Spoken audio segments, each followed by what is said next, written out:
Olá, bom dia! Tudo bom com você? Essa é a live que faz parte do projeto Em Busca da Remissão. É a minha contribuição pessoal e a dos meus convidados para ajudar você com a sua qualidade de vida, para auxiliar você a encontrar a remissão dos sintomas.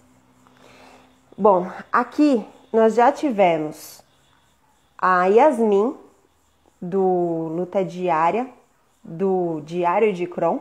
Ela é paciente como eu. Oi, Igor, bom dia. Anotei a sua pergunta, hein? Pode deixar. Tivemos aqui a doutora Bianca Schiavetti, uma gastroenterologista, a psicóloga Verônica Lemos, a Amanda, do Qualidade de Vida e Meditação Mindfulness. E hoje teremos a presença do Dr. Tiago.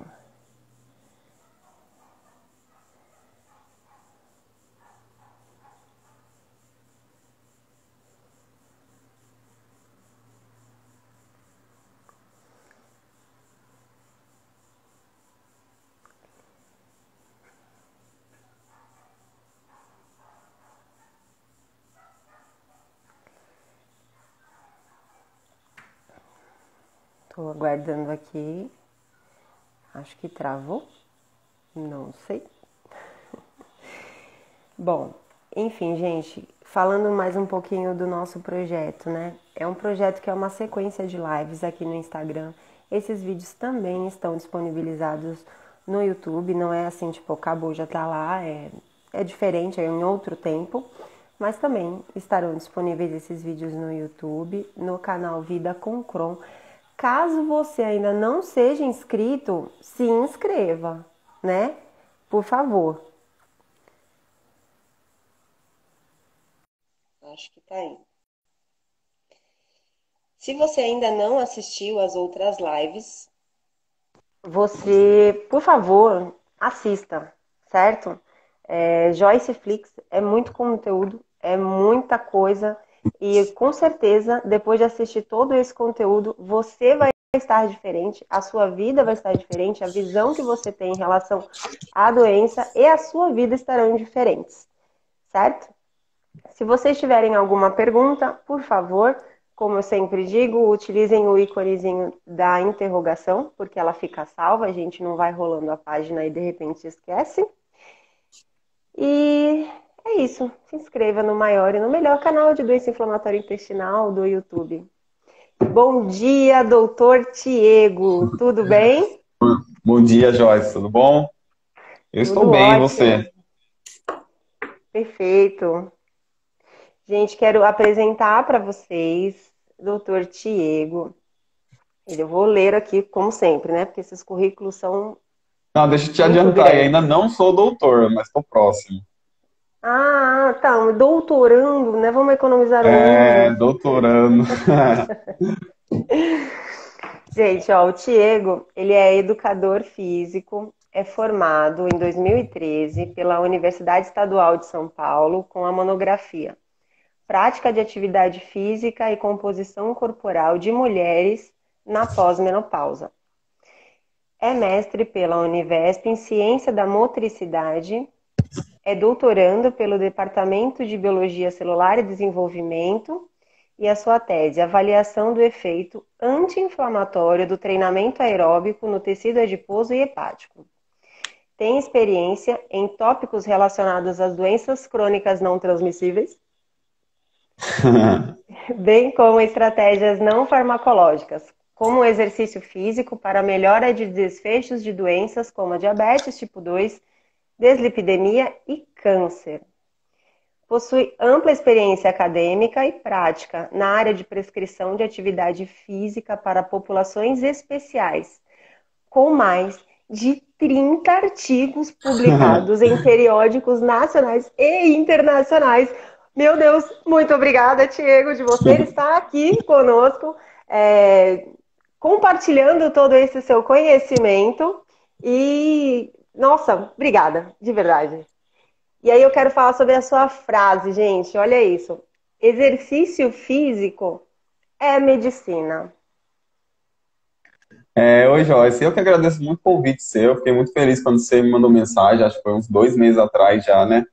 Já era Sim, para já era para ter acontecido antes, mas aí eu tive que passar por uma cirurgia, acabou que a gente adiou um pouco os planos, mas que bom que deu certo, a gente está aqui hoje conversando. perfeito. Segundo a minha frase, exercício físico é medicina, é o que eu, na verdade, acredito e eu levo meio com filosofia, tanto de vida como quando estou dando aula, quando estou conversando com pessoas da educação física, é entender que o exercício físico, ele é medicina. Se a gente pegar a origem da palavra, ela é derivada do latim medere, que significa, na origem dela, escolher o melhor caminho. Depois ela teve algumas variações, ela surgiu como tratar, curar, e por isso que ela foi associada muito a médicos na época. Mas se a gente parar para Uhum. olhar tratamento e curar, a gente encontra semelhança com o exercício físico, né? Porque dependendo de como você prescreve esse exercício físico para algum grupo especial, alguma pessoa que tem alguma doença crônica, ele pode ser utilizado como tratamento, e algumas doenças a gente vai ver que ele é tratamento coadjuvante, outras ele é tratamento principal, mas ele também pode curar, dependendo do estado que você tem. Por exemplo, um indivíduo com resistência à ação da insulina, ele não é diabético ainda. Então, a Uhum. prática de exercício físico para esse indivíduo, ela pode impedir que ele se torne diabético, ou diminuir a resistência à ação da insulina e ele não apresentar mais esse quadro. Então, é um tipo de cura, né? Se a gente parar para É pensar. uma Então, cura. então eu acredito que o exercício físico, ele é medicina, sim, ele tem que ser levado com essa filosofia pelos profissionais da educação física. Olha, uau, é isso aí. Eu acredito totalmente, Diego, em a gente pensar mesmo fora da caixa, em a gente, como eu como paciente, sabe? Olhar para essa doença e saber, meu, na minha vida não é só isso, eu preciso dar um start, fazer alguma coisa, porque se eu não tô feliz do jeito que eu tô, o que que adianta eu ficar reclamando? Eu preciso me movimentar, eu preciso fazer alguma coisa. E a busca realmente por saúde, ela é diferente da busca por curar alguma doença, né? Sim, Então você querer ter mais saúde, ter mais qualidade de vida e através disso ter resultados, né, incríveis, isso é muito sim. bom, né? Então acho que às vezes o que acontece, né, aconteceu muito comigo como paciente, é ficar na zona de conforto e achar que a minha vida vai ser isso pelo resto da vida. E não é. Não precisa ser. Eu tô aqui como prova, né? Tipo, meu, sou paciente desde que eu tinha 13 anos, já É muito fiquei tempo. internada, já fiquei desnutrida, já passei por dor, por crise, e tô aqui em remissão dos sintomas sem remédio, né? De doença inflamatória, para quem não me conhece, público aí do Tiego, eu sou paciente de doença de Crohn e hoje eu não tomo mais medicamento. E essa prática, ela é bem pouco comum, porque as pessoas tomam medicamentos pelo resto da vida. Isso é normal, é o normal. Mas eu consegui não tomar. Isso trouxe para mim uma qualidade de vida muito grande. E por esse motivo eu fiz o canal no YouTube. E por esse motivo eu tô aqui junto com o Diego para falar para vocês que existe outro caminho, existe melhora, existe, não existe só o médico e o remédio, sabe? Existe um mundo que a gente pode explorar e o Diego está aqui para nos ajudar Sim. hoje. Diego, eu queria entender assim, quer dizer que tem exercícios específicos para grupos populacionais. Então, vamos dizer assim de uma forma bem simples.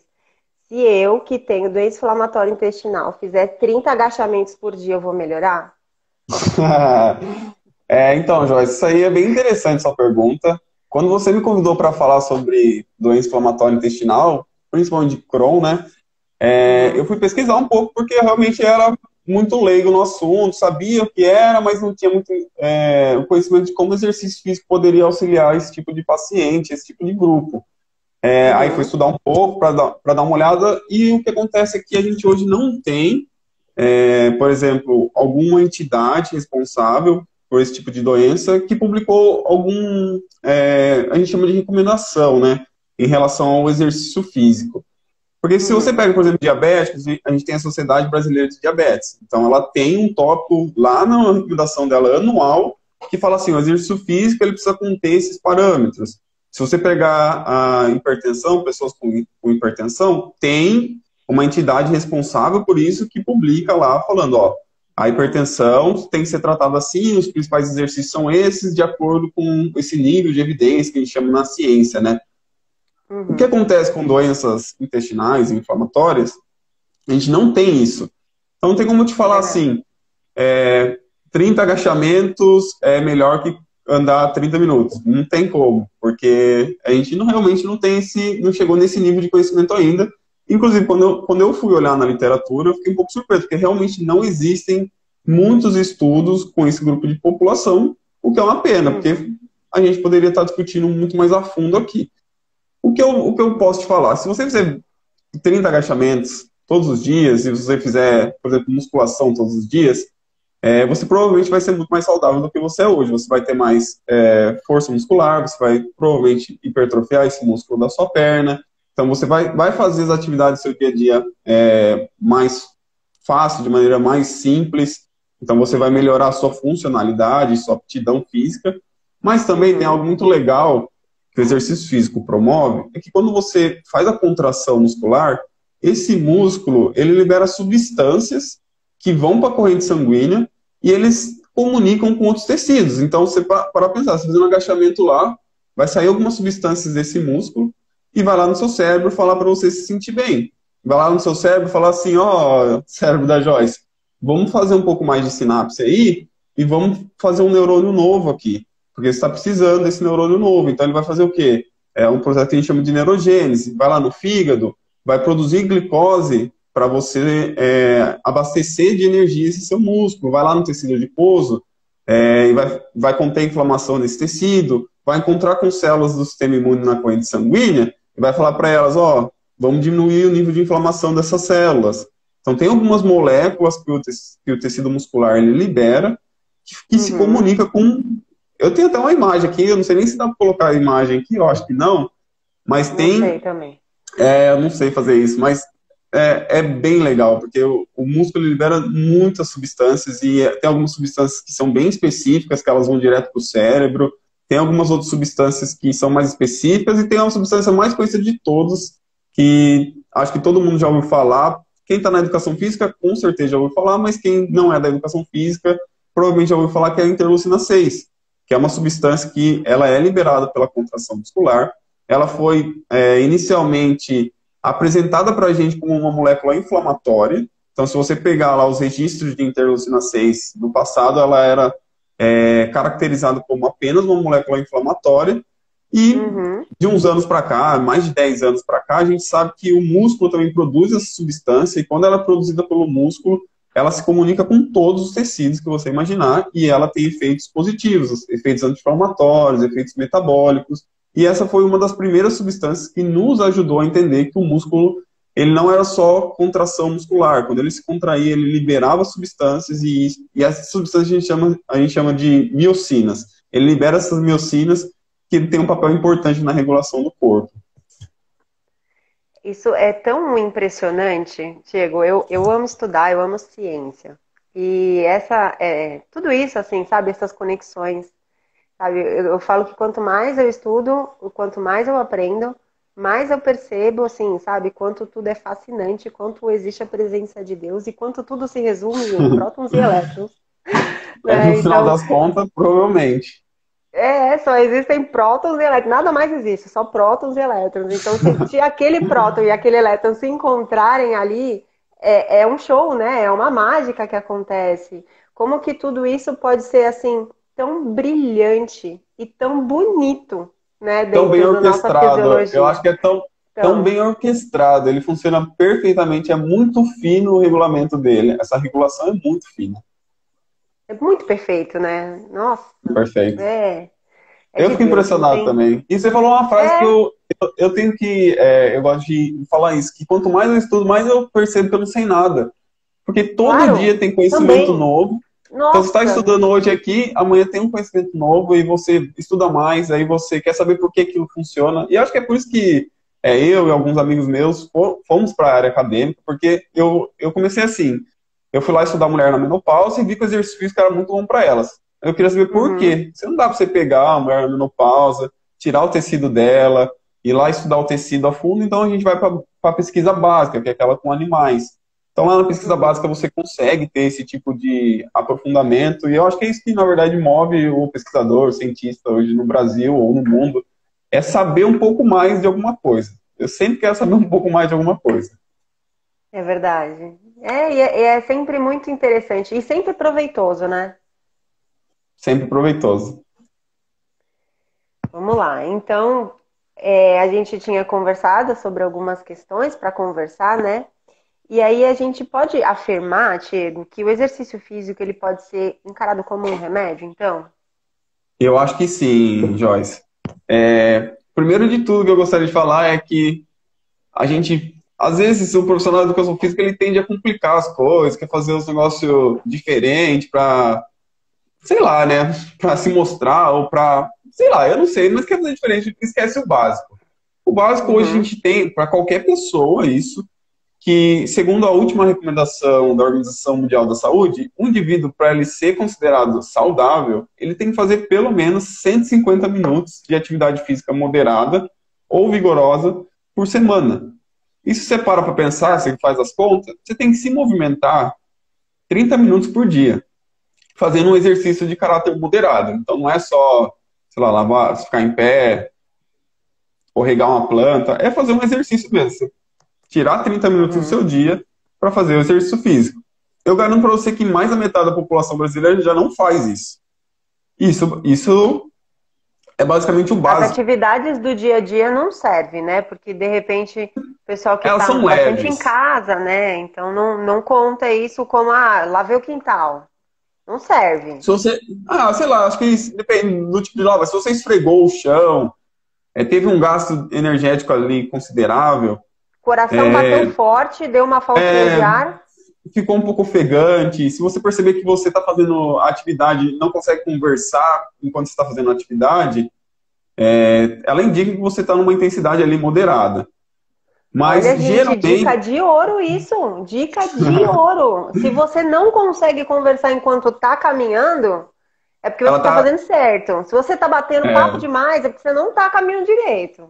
Não, se você está caminhando e não tá, e tá conseguindo conversar tranquilamente, ela está leve. Se Tá você está leve. caminhando e não consegue. Deixa eu pensar certinho aqui. Se você. Eles chamam o teste da fala, na verdade. Então, se você consegue falar durante a caminhada, tá leve. Uhum. Se você consegue cantar, também tá leve. Se você não consegue falar, nossa, agora eu me confundi. Eu vou pegar e vou trazer esses dados para vocês. Mas depois eu falo para Tá. você. Deixa eu ver aqui para você. Para não falar besteira, né? Beleza. É, beleza. Deixa eu pegar aqui para. Pode E faz continuar total falando. sentido, né? Porque se a gente conseguir conversar, né? Porque eu falo muito, então eu adoro conversar. E aí, quando a gente vai caminhar, de repente eu sei que eu tô falando mais do que caminhando. Ó, E vamos lá então, ó. agora eu estou entendendo que eu não estou fazendo uma atividade física. É uma Vamos atividade de lá, ó. lazer. Sim, atividade leve, ó. Vamos lá. Uma intensidade baixa de exercício físico, você consegue cantar e falar. Então, se você está caminhando lá e você consegue cantar e falar, tá baixo. Agora eu Tá lembrei baixo. como Não funciona. serve como esse mediador de Não, não, miocínio. não é bom, é melhor do que estar sentado, é melhor do que você estar parado. Olha aí, Seu ó. músculo Isso é está legal também. movimentando. Seu músculo está movimentando, tá tudo certo. Só que para contar como você sendo uma pessoa, para fazer atividade física, para você ser saudável, você precisa fazer 150 minutos de atividade física moderada. O que é moderado? Você consegue apenas falar. Quando você está caminhando e você consegue falar, tá certo. Você está numa atividade Tá. moderada, mas você não consegue cantar. Então, se você pegar uma letra de uma Ah, música e tentar cantar, você não vai conseguir, você vai ficar ofegante. Ou se você começar a falar muito rápido, você vai perceber que você vai ficar ofegante. Então, já é uma atividade moderada. Na certo. atividade Então, moderada, você não esse é o consegue. recomendado, que, tipo, aí Esse é o tá recomendado. saudável. Aí Legal. você está fazendo atividade física para valer. E uma atividade física vigorosa, você não consegue nem falar e nem cantar. Aí já Então, tá se você. desesperado para respirar, né? Então, se você estiver conversando com uma pessoa durante a caminhada, você estiver ofegante, você não conseguir conversar mais, quer dizer que ela está vigorosa para você. Se você está conversando, está tudo bem, aí você faz o teste. Vamos ver se consigo cantar. Se você não consegue Uhum, cantar, quer dizer que ela está moderada. Se você fica muito ofegante quando canta. E se você consegue uhum. cantar durante a caminhada, quer dizer que está muito leve. Entendi. Olha só, isso também, como você falou, é individual, né? Porque às vezes a gente vive nesse conceito de internet, principalmente nessa situação que a gente está muito no virtual e a gente se embasa muito nos outros, né? Você vê aqueles corpos e as pessoas fazendo. Gente, flexão com um braço só, gente, eu faço uma flexão. Então, não dá pra gente se basear no outro. É um conceito Sim. individual e Esse é, sempre, se esse é um dos possível, princípios, né? recomendado. Esse é um dos Sim. princípios da prescrição de treinamento físico. Então, quando o agente profissional da educação física vai prescrever, a gente prescreve individualizado. É sempre porcentagem de alguma coisa. Então, 70% para mim pode ser 12 km por hora na esteira. Para você, pode ser 7 km por hora. A gente está numa mesma Isso. intensidade relativa. Então, eu estou me exercitando a 70% e você está a 70%. Independente se eu estou a 12 por hora e você a 7. Isso também é gradativo, né? Porque uma pessoa que pratica Interativo. atividade física há muito tempo, ela vai ter um rendimento totalmente diferente de quem está iniciando. E quando a pessoa inicia, depois de um tempo, aquilo também vai se tornar fácil, né? E aí Sim, precisa ela é dar uma progressão, né? ajustada, né? Sim, Isso, as progressões, porque é assim como na dieta, a gente começa com uma dieta e depois de um certo tempo o corpo adapta, a gente precisa fazer ajustes, né? E sim. sempre essa questão da individualização é muito importante, gente. Eu sei que a gente tá aí, né, nesse boom de informações e encontrar informação boa e de qualidade é difícil, porque é tanta informação, né, que tá aí nessas redes sociais e tal. Então, lembre-se sempre disso, sabe? A individualidade, você é único. Sim, não vai tentar repetir o que o cara faz lá nos vídeos. Sabe que tudo tem. Vai no limite do seu corpo, sempre praticando algo que seja saudável, que não vai colocar você em risco. Às vezes, por exemplo, você vê o pessoal saltando, pulando, e talvez isso Nossa, coloque fazendo você. parkour, meus filhos ficam loucos, eles adoram. Eles falam, não, eu quero fazer parkour, mãe, olha o parkour. Eu falo, Jesus, não. Mas sempre coloque a sua saúde em primeiro plano, né? Então não coloque nada que vai colocar. Não faça nada que vai colocar em risco a sua saúde. Isso aí, isso Mas vamos mesmo. lá, ó, ainda falando de. Igual a gente estava conversando aqui, que o exercício físico ele pode ser um remédio. Quando a gente pensa em algum remédio, você não vai tomar um remédio para rim quando você tem dor de cabeça. Então, o remédio ele tem que ser.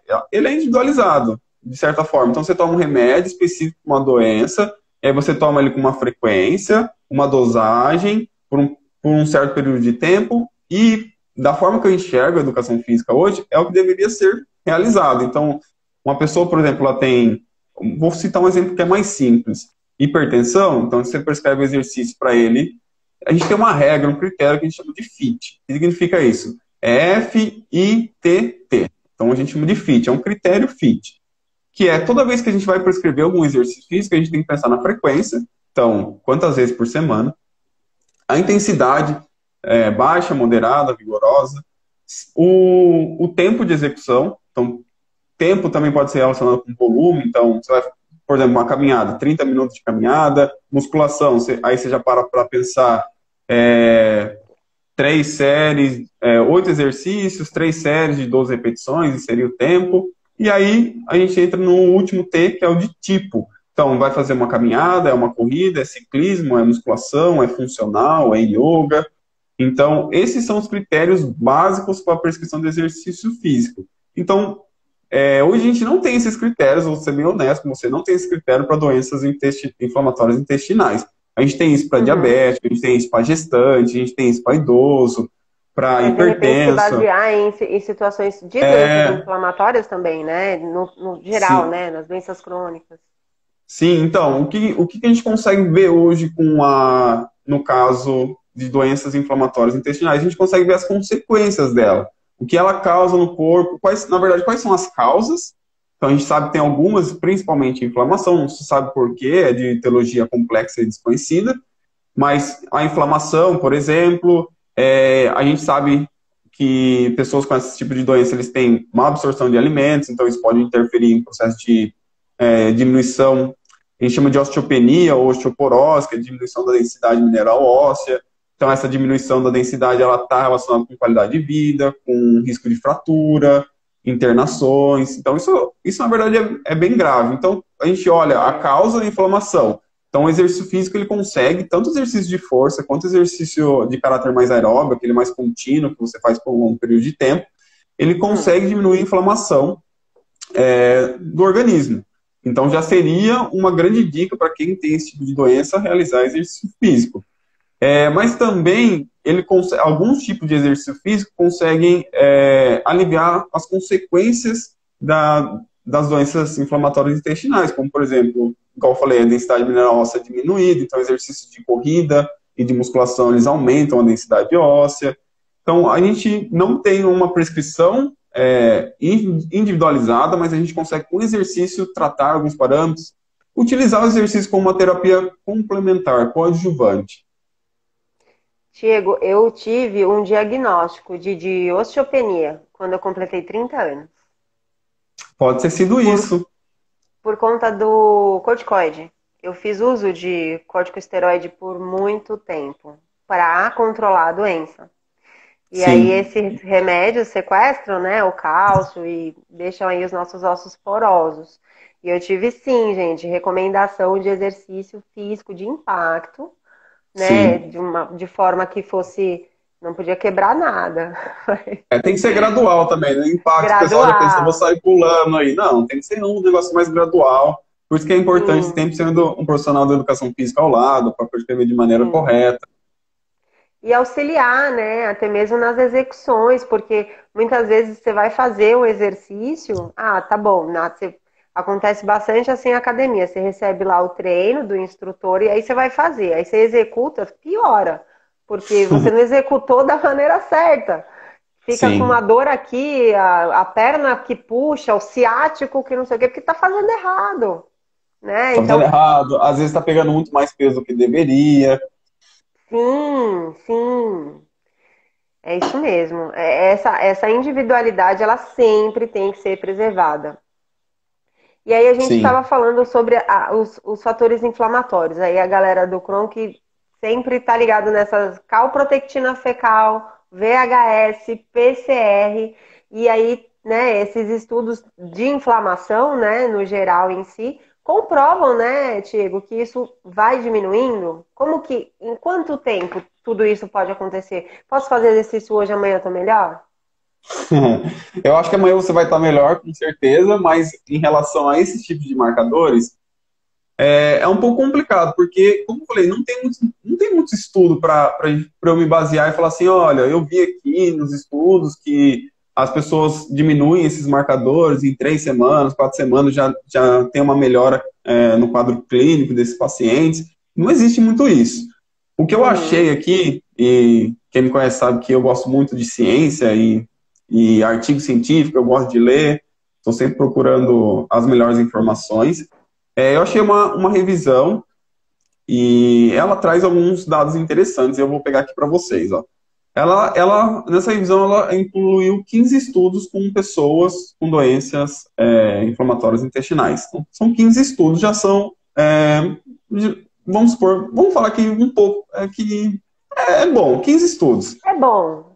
Dá pra gente estudos, se basear um pouco. Dá pra gente se basear. E aí o que eles fizeram nesses 15 estudos? Eles prescreveram algum tipo de exercício físico para quem tem esse tipo de doença. E aí, desses 15 estudos, apenas 3 avaliaram esses marcadores inflamatórios relacionados com a doença inflamatória intestinal. Desses 15, apenas 3. Desses 3, apenas um mostrou uma melhora significativa de PCR, por exemplo. Então, o que a gente tem hoje? Que não dá para saber se o exercício, nesse tipo de paciente, ele vai melhorar esses marcadores. O que a gente tem, no geral, é que o exercício físico, tanto o aeróbico quanto de musculação, ele vai diminuir PCR, eventualmente, numa pessoa normal. Uma pessoa que tem uma doença crônica, por exemplo, hipertensão, diabetes, ele tem relações. Tem muitos estudos mostrando que ele diminui, por exemplo, PCR, algumas outras moléculas inflamatórias, TNF-alfa. Isso tem um grande corpo de literatura. TNF-alfa é um grande calcanhar de Aquiles pra gente. Tem um grande corpo de estudo, então tem um conforto maior em falar que o exercício físico ele consegue modular esses parâmetros positivamente em indivíduos normais, em pessoas com outros tipos de doença. Em pacientes com esse tipo de doença, ainda não tem informações suficientes para poder falar o que diminui. Isso é um ponto importante. Mas tem um outro dado bastante importante, que é a atividade da doença.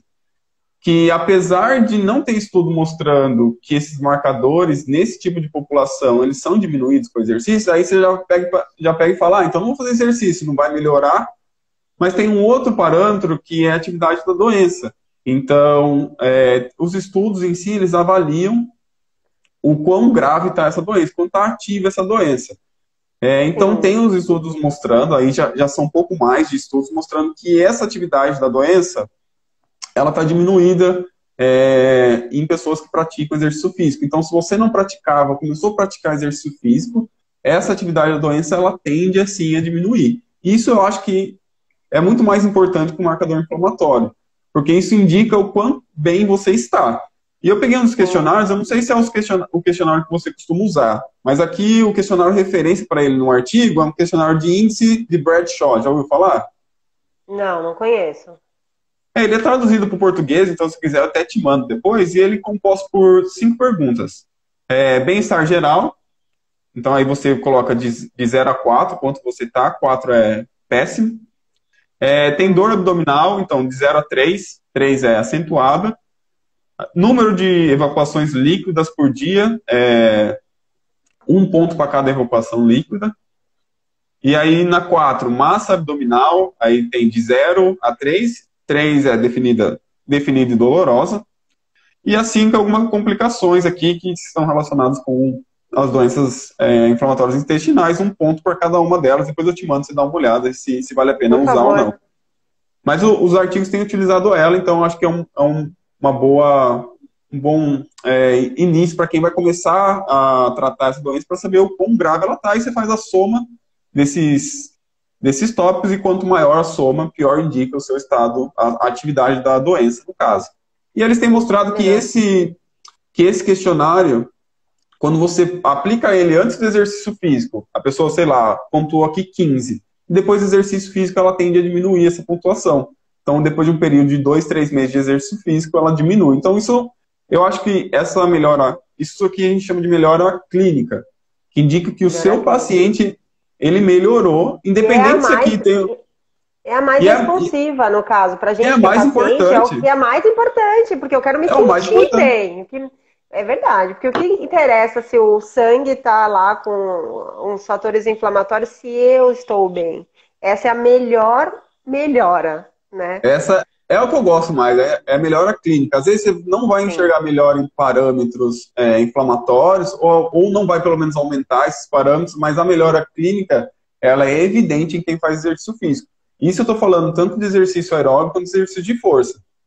O que eu gosto sempre de falar também, apesar de existir algumas recomendações específicas para treinamento, para grupos especiais, eu gosto de falar que a vontade do paciente é o que conta, né? Então o cara gosta muito de fazer musculação. Eu não vou pôr ele para correr 30 minutos por dia, porque ele não gosta de correr 30 minutos por dia. Entendi. Então, às vezes, se adaptar, né, ao que a pessoa gosta, a rotina também, né? Às vezes a pessoa tem que falar, tem que fazer tal, mas tem meia hora aqui, meia hora ali. Então, o que acontece? Às vezes a pessoa gosta muito de fazer musculação e ela tem prazer de fazer musculação. Se coloca ela para correr, apesar de ser o melhor exercício para ela naquele momento, às vezes ela não vai gostar de ir, ela vai faltar no seu treino, ela não vai ser assídua com o treinamento. Isso ia acontecer se ela estivesse fazendo musculação. Então, musculação tem os benefícios. Por que eu vou colocar ele fazer aeróbio? Sendo que tem os benefícios do aeróbio também, mas pode ser uma introdução gradual. Sempre levar em consideração o que eu chamo de aluno, né? O que o aluno prefere. Se ele prefere musculação, a gente faz um programa de treinamento baseado em musculação para ele e introduzindo outros parâmetros importantes para ele, como corrida e tal, mas gradual. Porque o mais importante de tudo, no final das contas, eu posso falar aqui que o exercício X e Y é melhor, o mais importante é você fazer esse exercício por um longo período de tempo. Então, se eu colocar você fazer um exercício... hábito, né? Se eu colocar você fazer um exercício que você não gosta, você eventualmente vai desistir de fazer esse exercício. Então, o prazer na relação, a sua relação com o exercício físico tem que ser prazerosa. Você gosta de fazer um tipo de exercício físico, faz esse tipo, porque eu tenho certeza que você vai manter por muito mais tempo esse exercício físico. E aí, o profissional da educação física tem que ser sensível o suficiente para entender isso. E, às vezes, por exemplo, tem algumas recomendações de treinamento aeróbico, a pessoa tem algum problema pulmonar, ela tem que fazer, por exemplo, é mais importante que ela faça um aeróbico, então você adicionar isso lentamente. No caso, por exemplo, de uma pessoa com DPLC, ela precisa fazer um exercício aeróbico. Eu posso adicionar Caramba, isso.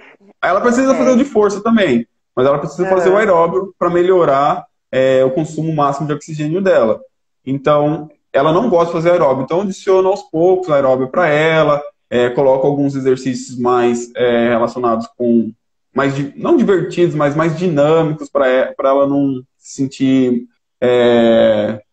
Esqueci a palavra, só lembro a palavra. Não se sentir enjoada de fazer esse tipo de exercício. Entendi. Então, essa Então, sensibilidade, né, é muito importante, né, Tiago? Você olhar para a pessoa de verdade, né? E não só olhar, precisa fazer, né? A gente tem bastante isso dentro da nutrição. Às vezes a pessoa come muito mal. Mas como que você vai tirar? A pessoa passou 30 anos comendo daquele jeito. Como que você vai falar para ela assim, não, gente, você não vai comer mais nada disso? Não dá, né? Tem quanto que tempo ter ela vai ficar nessa dieta? sensibilidade. Pois é, quanto tempo isso vai levar? Como que vai ser gradativo? É aos poucos, com gentileza, né? Com respeito à pessoa, né? Porque Sim. não é, eu não gosto nada de radical assim, né? De se falar assim, não, é isso, acabou. Não é isso, nem sempre é assim. Cada caso é um caso. E o exercício físico também, né? Sim, eu acho que cada caso é um caso. E tem a vontade do seu aluno, ela tem que ser primordial. Não adianta eu colocar você. O cara gosta de fazer natação, eu colocar ele para fazer ciclismo. Não faz É. muito sentido na minha cabeça isso. É isso mesmo. Ai, gente, olha só quanto conhecimento. É a gente tentar olhar para a vida fora da caixa, tá? Vamos deixar. Tem que tomar remédio? Tem que tomar o remédio também. Mas os tratamentos são multidisciplinares, né? Olha quanto é importante a prática de um exercício físico, quanto que o nosso corpo se beneficia e quanto que a gente se sente melhor, né? Eu queria até te perguntar isso, Diego. Se o exercício físico, o uso de fibra muscular branca, vermelha, o tipo de intensidade, como que isso se dá para pessoas, né, normais, assim, quanto tempo eu vou ter uma resposta melhor, não só na inflamação, mas nesse quadro clínico, eu ver de repente o meu corpo diferente, né? Porque todo mundo entre aspas, né? Mas a maioria das pessoas, né, que pratica atividade física, ela começa a ter um outro olhar para o corpo, aí começa a ter, né, mais vontade de se exercitar, quanto mais resultado vê. E como que isso funciona nesse sentido? Eu seria, acho que muito imprudente eu ver essa aqui e falar assim, ó, 2 meses você vai sentir, porque vai parecer que eu estou vendendo algum produto, né? Eu não gosto de fazer isso. Eu acho sim Uhum. que a prática, igual eu te falei bem no começo, ó, o primeiro passo para quem tem algum tipo de doença é cumprir as recomendações do Colégio Americano. Do Colégio Americano ou da Organização Mundial da Saúde, que são as mesmas, na verdade. E eu esqueci de adicionar um ponto muito importante nessa recomendação, que além dos 150 minutos, eles recomendam que você diminua o tempo sentado. O que ele quer passar a lição para a gente com isso? Que ficar muito tempo sentado agrava as doenças. Isso você pode pegar qualquer doença. Se você tiver osteoporose, osteopenia, que é uma doença no osso, você ficar sentado vai ficar pior. Se você tiver uma esteatose hepática, uma doença não alcoólica do fígado gordo, se ficar sentado, vai piorar. Se você tiver obesidade, vai piorar. Se você tiver qualquer tipo de doença crônica, vai piorar. Então, o ideal hoje é que você diminua o tempo de comportamento sedentário. A recomendação é que a cada 30 minutos você interrompa. Então, a gente está sentado aqui há mais de 30 minutos, provavelmente. Eu não sei, mas provavelmente está. Então, a recomendação é que a cada 30 minutos você levante e quebre esse comportamento sedentário.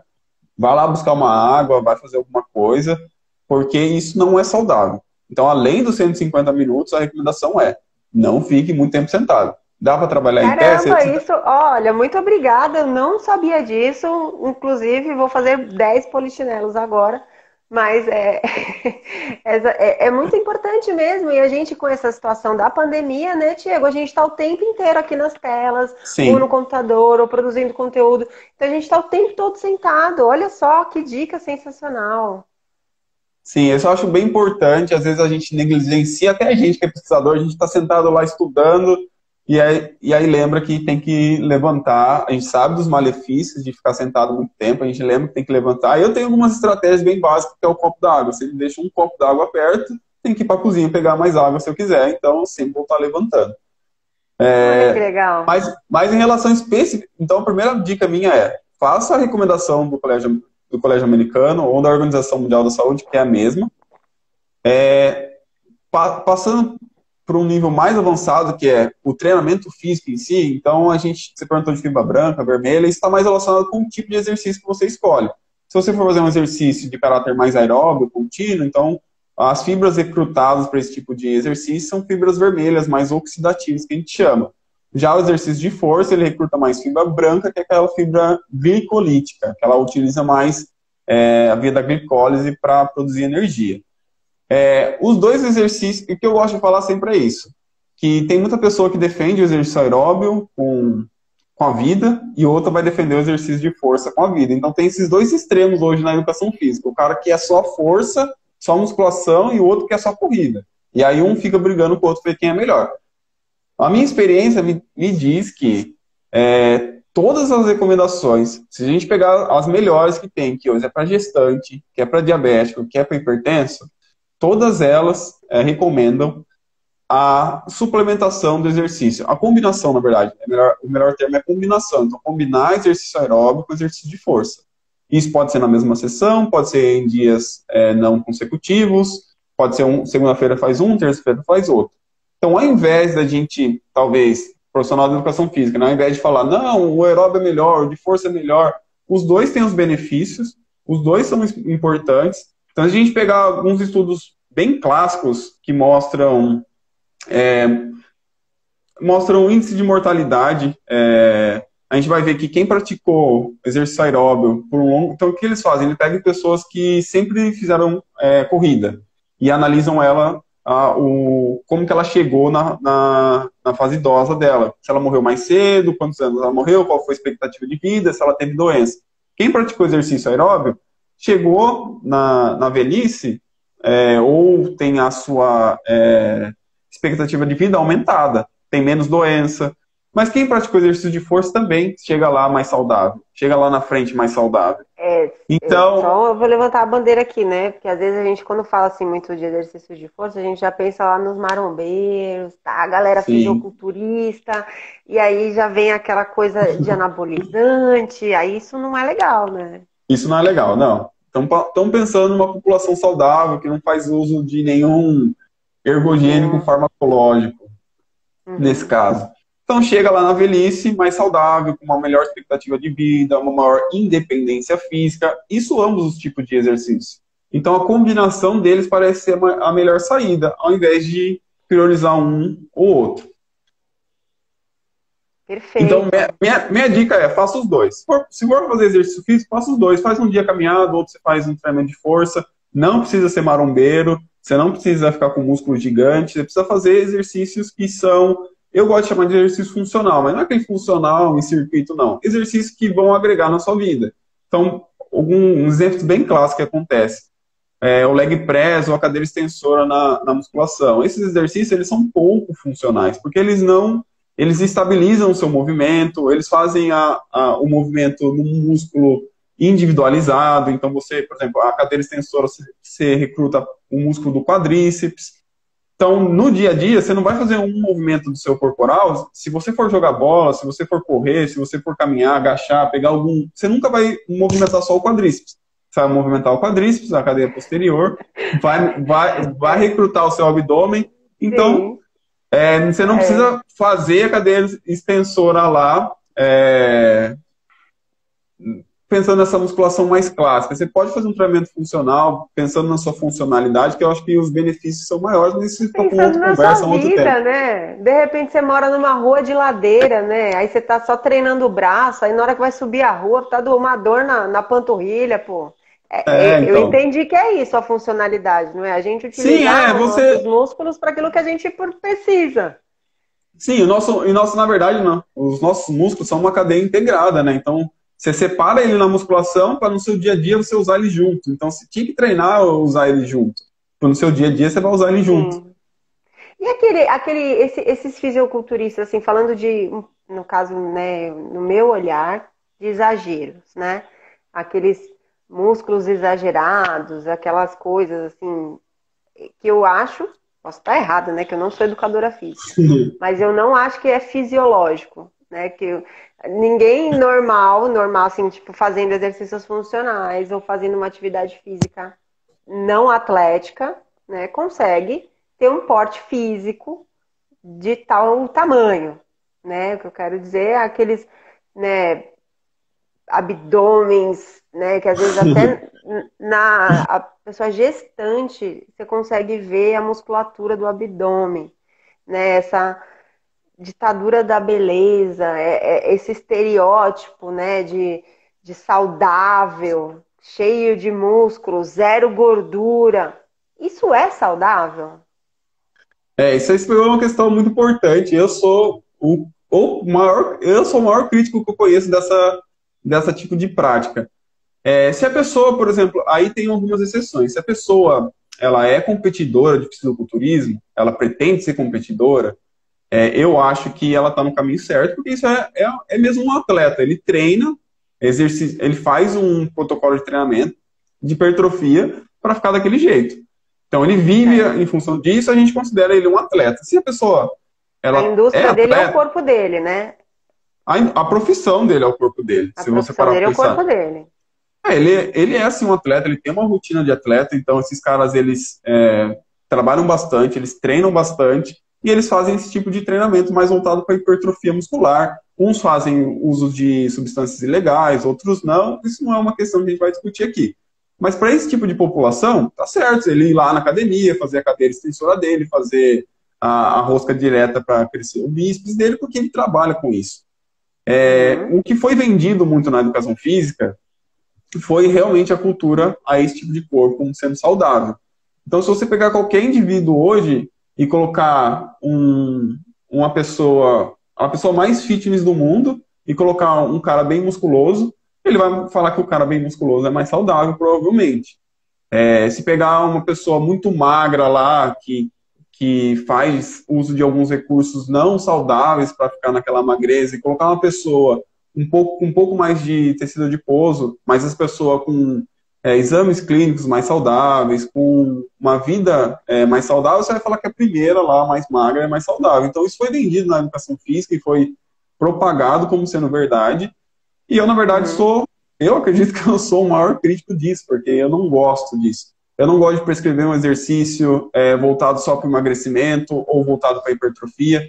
É claro, igual eu te falei, tem alguns casos específicos, por exemplo, tem alguns atletas que competem por nível de peso, então eles precisam sim estar mais magros, então nesse indivíduo é interessante que ele tenha um percentual de gordura mais baixo, mas no resto da população, na população normal, população de adulto normal, esse tipo de culto à beleza não é saudável. Uma que a pessoa não consegue manter o treinamento ou a dieta que ele está fazendo maluca por muito tempo. Outra que, se ele não vê o resultado imediato, isso acontece muito, principalmente com as pessoas que não têm muito conhecimento na área. Se eles não conseguem resultado imediato no emagrecimento, desiste, fala, esse exercício não é para mim. Eu não estou fazendo exercício, mas não está emagrecendo, por que eu vou ficar fazendo Isso sofrer? acontece demais também na nutrição. Não, eu fiz uma semana de dieta, como assim eu não emagreci? Chega a ser doideira isso aí, mas é o discurso que é propagado. Então, eu sou o cara da vertente que eu levanto a bandeira de falar que o exercício é muito mais do que isso. Então, a pessoa está fazendo exercício, ela está fazendo biogênese mitocondrial, então está criando mais mitocôndrias dentro da musculatura dela. Isso vai fazer com que seu músculo seja mais saudável. Tem diversas doenças hoje que são relacionadas com deficiências na mitocôndria, então o exercício físico consegue combater esse tipo de doenças que podem aparecer no futuro. O seu exercício você vai se sentir melhor, então a gente tem a liberação de vários hormônios que dão uma sensação de bem-estar. Então tem outros diversos benefícios do exercício físico que não são só emagrecimento e não são só hipertrofia. Inclusive, tem um negócio bem interessante que é que o Que é exercício o físico, remédio.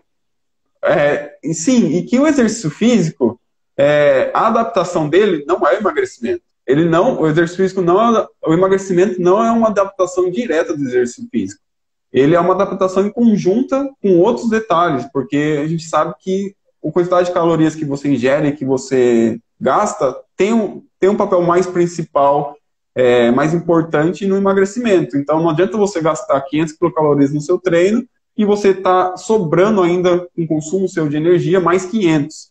Então, você gastou 2.000 no dia, consumiu 2.500, esse paciente, esse aluno, ele não vai emagrecer.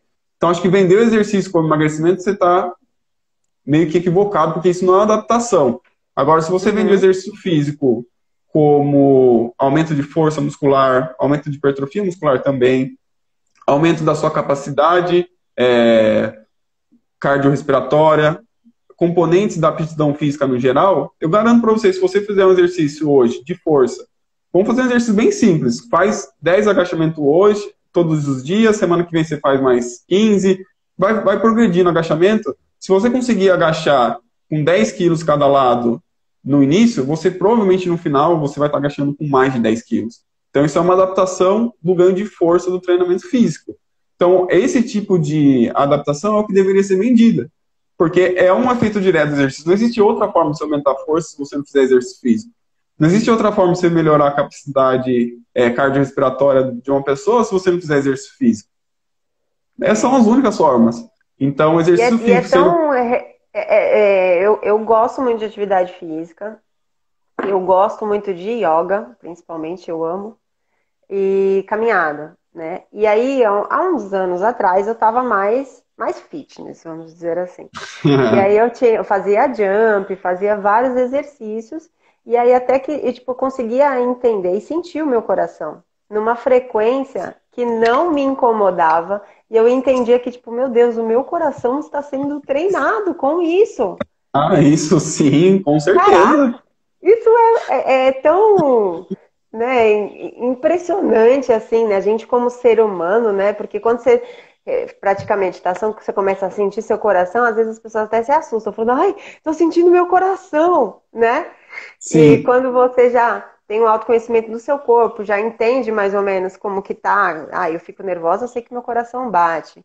E aí, naquela prática de exercício, eu sei que vou ficar ofegante, aquilo, e depois de um certo momento você se vencer dessa questão, como você disse, que eu comecei com 10 quilos, depois estou com mais no final, é tão recompensador, é aquela sensação de vitória, é a sensação do eu conseguir, né? Que isso também faz muito bem para a nossa alma, né? Para o nosso coração, para o nosso sistema, né? Sei lá, do nosso sistema emocional mesmo, né? Da Sim. gente produzir também substâncias, né, bacanas aí que vão dar essa sensação de bem-estar, tudo. Então, o exercício físico, ele só ganha. A gente só ganha quando a gente começa a fazer. E aí, consequentemente, você pode perder um pouco de peso. Mas é isso mesmo. Consequentemente, ganhar pode saúde. Isso é o mais importante. Consequentemente, se você seguir tudo, você pode sim perder peso, mas tenta ser um negócio mais contínuo, ao invés de ser... O que eu gosto de falar não é uma corrida de 100 metros, é uma maratona. Então, não acho que a primeira semana é a mais importante que aqueles 100 metros. Não, é sem realmente... salto quântico, né? Adoro falar essa frase. É sem salto quântico. Vamos devagarzinho, vamos devagarzinho. Sim, E eu acho que esse é o mais importante. Ai, Diego, que delícia conversar. Meu Deus, a gente já tá quase uma Gostei hora também. aqui. Eu gostei também. Só pra gente, pra eu terminar aqui a minha coisa que eu queria, todas as perguntas que eu queria fazer, eu aproveitei, gente, para perguntar. Como é que dentro dessa pandemia, né, a gente consegue, né, Diego, aí vai ser um desafio essa pergunta, eu acho, né, fazer um exercício físico dentro dessa situação que a gente está vivendo. Porque a gente já está 1 ano vivendo dentro de casa, né, e aí eu mesmo já tive momentos de, não, faz atividade, não aguento mais atividade, volta à atividade. Como que a gente consegue criar essa rotina, que isso seja prazeroso e saudável pra gente dentro do momento que a gente está vivendo? Olha, essa é realmente uma boa pergunta. o que eu trago de experiência é que fazer exercício dentro de casa, sem um acompanhamento, é muito difícil. Então, por exemplo, se você tem a ajuda de um profissional da educação física, fazendo uma aula à distância com você, ela é a mais prazerosa, porque essa pessoa ela vai cuidar de você, então ela vai prescrever o treino, ela que vai te falar o que você tem que fazer, ela vai te corrigir, então vai ter alguém ali meio que treinando com você, mesmo sendo à distância. Então, se eu fosse dar algum conselho, se você tiver a oportunidade de contratar um serviço de uma pessoa que faça isso para você, é muito importante. Vai dar muito mais certo. A chance de você ser assíduo com esse tipo de treino é muito maior. Caso você não tenha condição de fazer isso, e você, por exemplo, queira fazer algum exercício físico, que eu acho que é importante, tem alguns aplicativos também, depois eu posso até passar o nome de alguns para você, tem o da Adidas, tem alguns outros aplicativos que tem algumas rotinas de treino montada. Aí vai ter a rotina iniciante, intermediário, avançado. Aí você escolhe qual que você acha que você se encaixa melhor, se for iniciante, e aí vai ter alguns treinos mais básicos lá, então vai ter alguns treinos voltado mais para condicionamento cardiorrespiratório, outros voltados para força. Assim, não é o melhor, por quê? Porque se eu estou prescrevendo um treino online para você, eu vou saber das suas necessidades, então eu geralmente faço uma anamnese, vejo se você tem dor em algum ponto, a gente com exercício físico consegue corrigir algumas disfunções que geram essas dores, consigo prescrever o exercício voltado para o que você gosta, você não vai precisar escolher lá no programa, vai ter uma pessoa disponível que gastou o tempo dela, né, que na verdade você pagou o tempo dela para ela prescrever o treinamento para você. Mas se isso não é uma opção viável, existem sim aplicativos, dá para você realizar esse tipo de atividade em casa. Se possível também, se não for te colocar em risco, sair para caminhar, sempre usando máscara e tal, também é uma forma interessante, porque você consegue ver alguma paisagem, ver alguma coisa que te entretém, além das paredes da sua casa, né, que a gente sabe que não está numa situação fácil, já faz mais de um ano que a gente está nessa situação. Então, eu acho que realmente, especialmente para quem mora em apartamento, é uma condição muito difícil ficar dentro do apartamento preso. Não tem sido fácil, eu acho. Não, vixe, não tem mesmo. Para todo mundo tá difícil, né? Enfim, Diego, vamos ver que temos aqui uma pergunta do Igor. No caso da musculação, vocês acham que o estresse físico muscular... Eu entendi. Consegue ler? Tá, Eu consigo, então fala. entendi já. Ele está perguntando, ele está querendo saber se a musculação, ela tem um estresse, ela aumenta o processo inflamatório lá no músculo, se isso poderia piorar os sintomas das doenças inflamatórias intestinais. E, na verdade, é o contrário. Ela tende a melhorar esses sintomas, tende a melhorar a inflamação. Igual eu falei, não tem como eu falar que melhora, porque não existe nada mostrando que melhora, mas ela tende sim a melhorar, porque isso é uma característica do treinamento de força. Então, você não precisa ficar preocupado com isso, pode fazer musculação. Inclusive, uma coisa que eu esqueci de falar é que, apesar de alguns estudos não mostrarem diferenças, por exemplo, nem no índice eu chamei aqui, índice de Bradshaw, que é o que avalia a atividade da doença, às vezes tem alguns estudos que não mostraram uma melhora, mas também não mostraram uma piora. Mas o que eles mostram, e isso todos os estudos, é que o exercício físico, sendo ele aeróbio ou força, ele é seguro para essa população. Então, ele não tem efeito colateral, não gera nenhum efeito adverso, e é seguro. Então, profissional de educação física, se tem algum assistindo hoje aqui, esse tipo de exercício, ele é seguro, e se alguém quiser praticar esse exercício e está assistindo aqui hoje, saiba que ele é seguro. Então, não tem nenhum problema de aumentar a inflamação, pelo contrário, pode fazer o exercício tranquilamente. Perfeito. Diego, agradeço muito por você ter aceitado o convite de estar aqui contribuindo com esse projeto.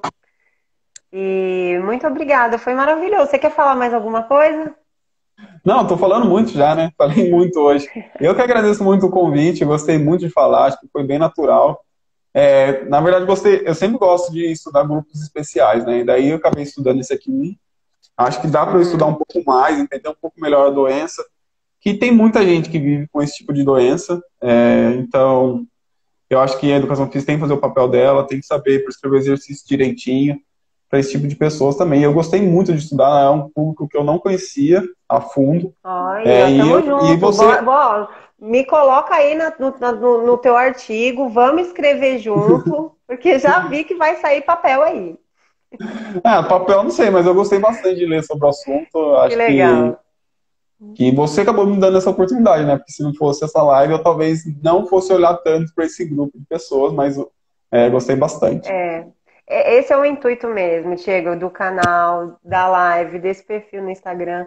É uma doença rara, né? Então, eu como paciente, meu Deus, eu sei, em 1997, que nem tinha a tecnologia que tem hoje, eu sei o quanto tempo eu sofri. Eu passei mais de 10 anos com diagnóstico errado. Ninguém conhece. Nossa. É, Ninguém conhece. Então, é isso. A gente está aqui para divulgar informação e informação de qualidade e fazer, né, essas doenças raras que são muitas vezes invisíveis, visíveis, né? E que sim, eu cada acho que vez isso é mais bastante pessoas importante. conheçam e que seja propagada essa informação e que isso impacte positivamente na vida de todo mundo, tanto para quem aprende quanto para quem precisa desse atendimento de profissionais capacitados.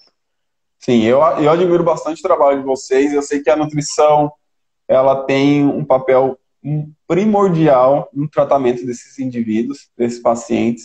Então, vocês que fazem esse tipo de estudam para saber como que a doença ela é ocasionada e quais são os alimentos que você pode ingerir, quais você deveria evitar, como Sim, fazer a sim. prescrição desses alimentos corretamente, para que esse indivíduo chegue em estado de remissão da doença, é muito importante e é muito interessante. Eu te contei a experiência que eu tive com um amigo meu, Sim. e que o médico Nossa, queria fiquei muito operar, feliz. que tinha que tomar um monte de remédio, e conheceu uma nutricionista que olhou para ele como ser humano mesmo e entendeu, que entende a doença, no caso, e conseguiu, ele está em remissão hoje, então isso eu acho que é muito importante. Ai, agradeço, Diego. Isso mesmo, né? A nutrição, ela dentro da vida, né? Assim como o exercício físico, ela só traz benefícios para quem observa, né? O que come. Porque comer é uma coisa tão simples, né? Mas às vezes a gente problematiza, ou então a gente é criado dentro de um ambiente onde a gente só comeu bolacha. Então é complicado você introduzir. Não é Sim. verdade? A minha idade, né, não sei quantos anos você tem, eu tenho 37 anos. Eu fui criada num momento em que comer bolacha era uau! E Porque foi quando Coca-Cola, né? houve. E Coca-Cola. A Revolução Sim. Industrial foi nesse momento da minha infância. Então, se levar uma bolacha para a escola, isso era ótimo. Hoje a gente sabe o quanto isso é ruim. Mas Eu ninguém comia sabia disso. eu comia uma traquinas todos os dias. Se minha mãe estiver assistindo aí, ela vai saber disso. Comia uma traquinas Olha. todos os dias. Uns E 10 era anos da minha. uma traquinas ou um pacote? Um pacote todos os dias, é louco, né? Foi Mas louco, né? sobrevivi, tô com 31 Sobreviveu, anos. graças a Deus. É, Mas não come mais traquinas também todo dia. não como, não. Faz muito Então, tempo mas já. então, mas essas questões também têm que ser abordadas com essa sensibilidade, né, Tiago? Pô, você comeu traquinas todo dia, chegar pra você e falar assim, ó, nunca mais você vai comer. Meu, lógico que vai. Tá assistindo um filme, tá com os primos naquele momento da infância. Vai comer traquinas e tudo bem, é uma vez, né? Então, tem que ter realmente esse olhar dessa individualidade e a nutrição pode sim colaborar, assim como o exercício físico, assim como a psicoterapia, assim como a meditação, como você ter uma boa relação com um bom médico, que é um médico que vai te Sim, acompanhar pelo resto da vida, os grupos de apoio que existem. Até queria deixar um recado aqui, gente, está tendo falta de medicamento no SUS, né? Para quem tem esse remédio, Diego, que a gente toma, é um imunomodulador. E ele é muito caro, né? Como você falou, você, né, tem noção mais ou menos disso. Na época custava uns 15 mil reais duas ampolas. E é tudo nossa. através do SUS para conseguir, porque é muito caro, não tem condição, né? Acho que até quem é o pessoa mais rica dos ricos, você vai fazer esse tratamento para a vida toda, né? Então você precisa de um auxílio. E chegou a notícia que não vai ter mais abastecimento desse remédio, porque o Ministério da Saúde não conseguiu, né, manter esses remédios na grade de abastecimento. E aí, sabe? Então Situação procurem séria. é uma situação muito séria, muito séria. a gente não vamos nem pensar no depois, vamos entrar no sofrimento secundário, mas vamos entender que todas essas questões, elas precisam, a gente como paciente, a gente tem que ser paciente par, né? A doutora Bianca ensinou pra gente que é paciente ativo e responsável. Então, entre em contato com as associações que você faz parte, vamos nos movimentar para conseguir fazer um barulho com isso e conseguir esses medicamentos de volta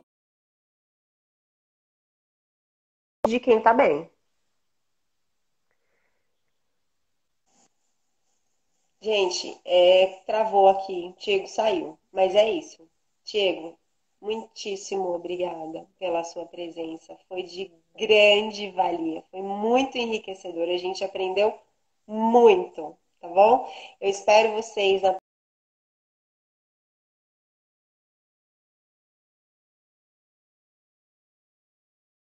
próxima live, na terça-feira que vem, com a doutora Agatha Ramos, nossa nutricionista, minha mentora particular, querida, e um abraço bem grande no coração de vocês. Muito obrigada por ter ficado aqui com a gente. Obrigada para todo mundo que assistiu.